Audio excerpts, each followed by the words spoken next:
I just mixed up the top coat of this Elise, and this time I didn't put any sand in it. This is just wheat paste, the sifted clay, and then the pigment and some water, and I mixed it up to be like the consistency of paint, maybe a little bit thinner.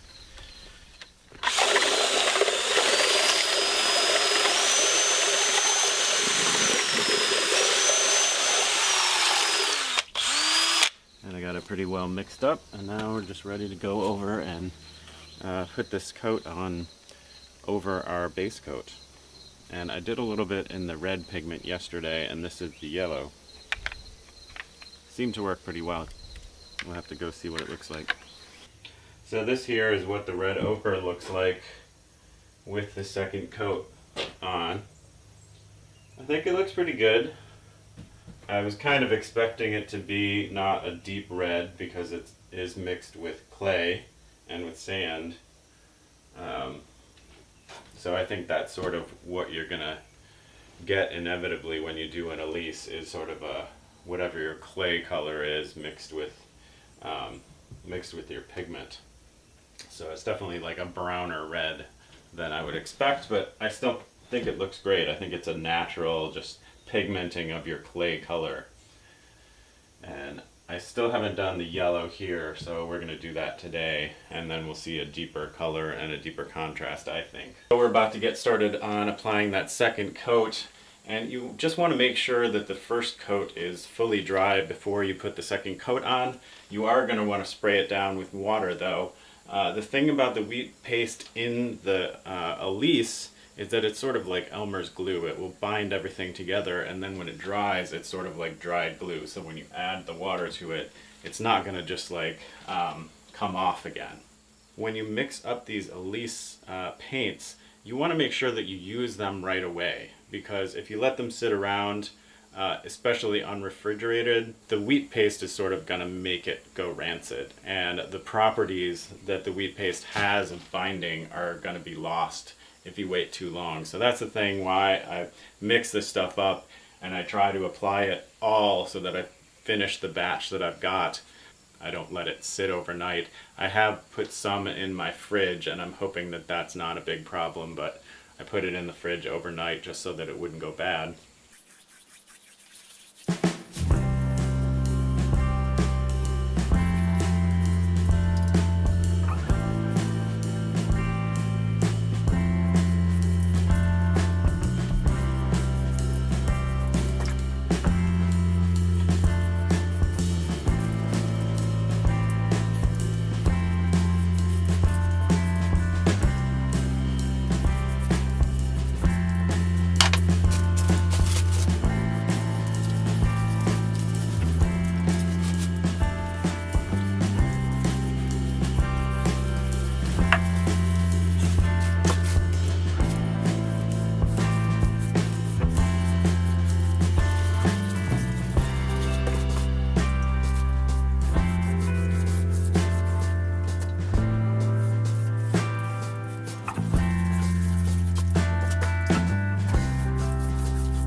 It's just amazing to me to think that this paint is totally non-toxic.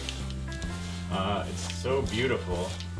It's made from all natural materials, and it's so accessible. I mean, it's like so affordable. Like basically the thing that costs the most in this is the pigment, and it uses a very small amount of pigment. But I mean, the sand, what could be cheaper than sand? The clay is free. And wheat paste, it doesn't take that much wheat flour to make enough wheat paste to make many gallons of this stuff.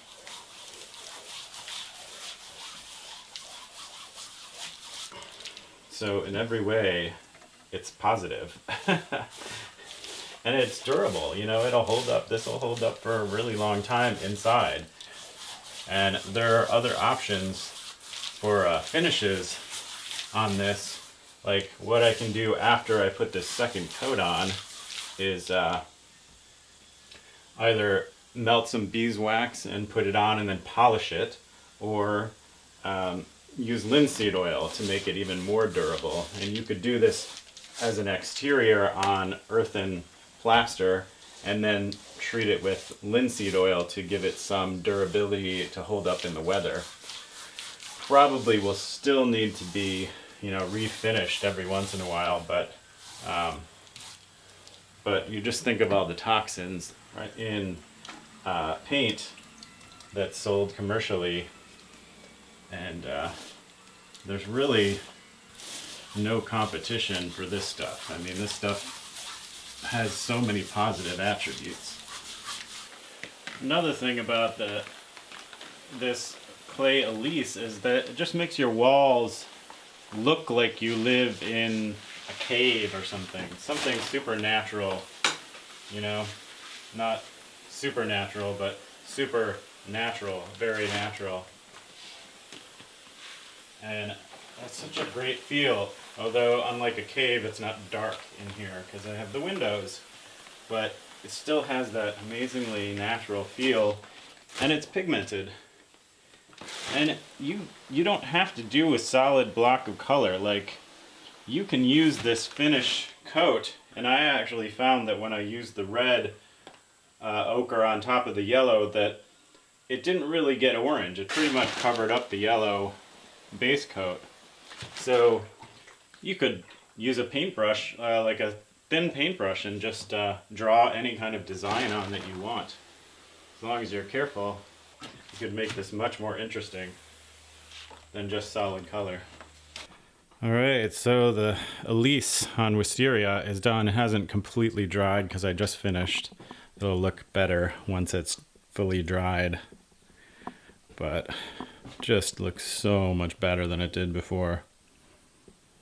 I mean, you could just see all these scuff marks and abuse over the years, and now it's pretty much hard to see most of those things. You can see some of the repair job that I did on this part right here. Probably would have been better to have a darker color over that stuff, but that's okay. Still not super noticeable. But overall, pretty pleased with how it turned out. So this is the second floor.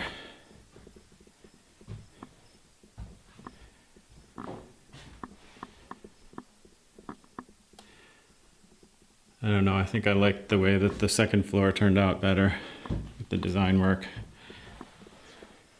Well, I hope you learned something coming along with me on this project of an earthen plaster restoration and Elise application. I have to say that I couldn't be any more pleased with how this turned out.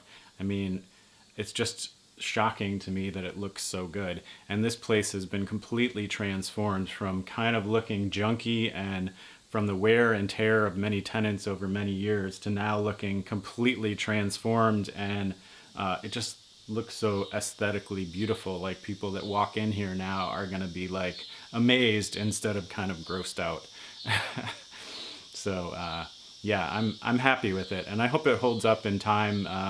I'm sure that tenants who live in here will probably have a little bit more respect for the place, hopefully, and treat it a little better because it's more beautiful inside.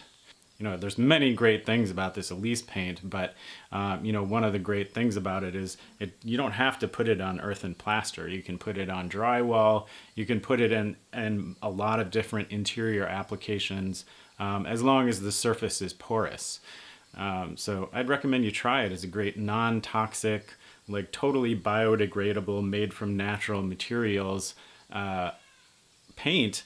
And then it's also fairly cheap to mix up. I mean, the biggest investment is your time investment in mixing it up, because it did take a while. Most of the time was in sifting that clay and sifting the sand to get it ready, and sort of mixing up the Elise mixture in the first place. That's where most of the time seemed to go. And then, of course, it did take a while to apply it, but I think it would take just as long if I painted this place. Don't forget to subscribe to my channel and give a thumbs up to the video if you liked it, and share it with your friends, and I'll see you next time.